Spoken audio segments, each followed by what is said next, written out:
মুশফিকুর রহমান, ঢাকা ইমাম বাক্স ফাজিল ডিগ্রি মাদ্রাসা নবাবগঞ্জ দিনাজপুর। আমি তোমাদের এই করোনা প্রাদুর্ভাবের যে ক্লাস নেব, আজকে ক্লাস হচ্ছে বাংলাদেশ ও বিশ্ব পরিচয়। বাংলাদেশ বিশ্ব পরিচয় ক্লাসের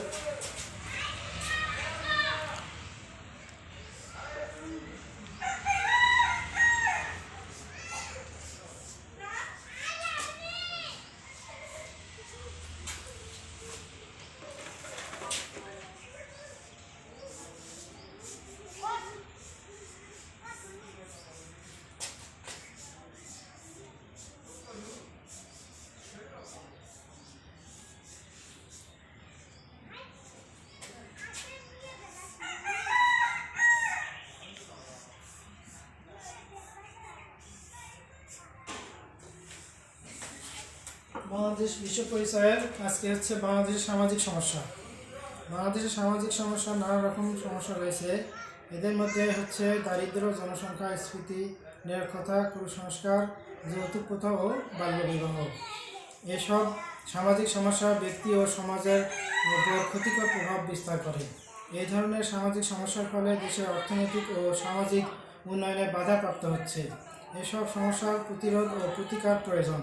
এজন্য জনগণকে সচেতন হতে হবে। যৌতুক প্রথার কারণ ও প্রভাব। আমাদের দেশে নানা সামাজিক সমস্যার অন্যতম কারণ হচ্ছে যৌতুক প্রথা। এদেশে বিবাহ সংক্রান্ত আইনে যৌতুক আদান প্রদান নিষিদ্ধ। তবুও অধিকাংশ বিয়েতে বরপক্ষ কনেপক্ষের কাছ থেকে যৌতুক গ্রহণ করে থাকে।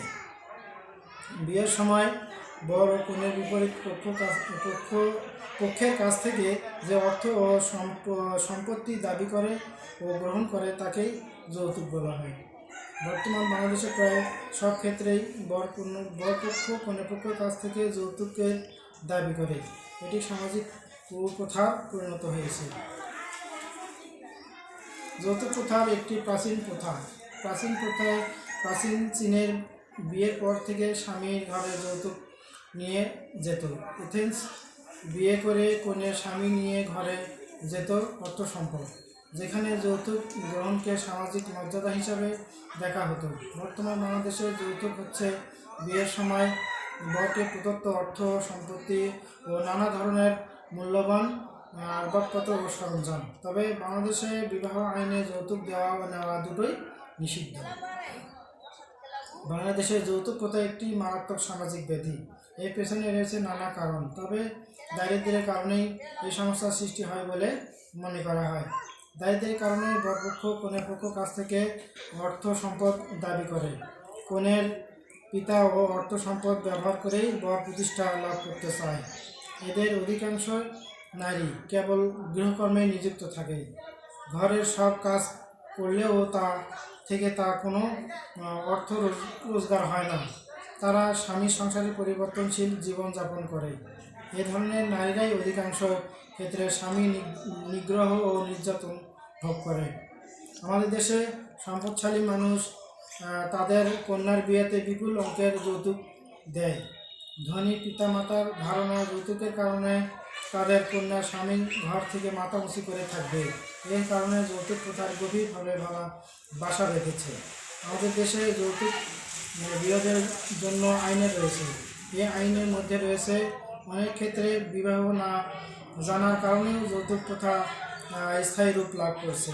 অনেক সময় এই আইনে যথাযথ প্রয়োগ না হওয়া যৌতুক সমস্যা বেড়েই চলেছে। আমাদের দেশের সকল সমাজেই যৌতুক প্রথার কম বেশি প্রচলন আছে। যৌতুকের প্রভাবে সমাজ জীবনে নানা সমস্যার সৃষ্টি হয়েছে।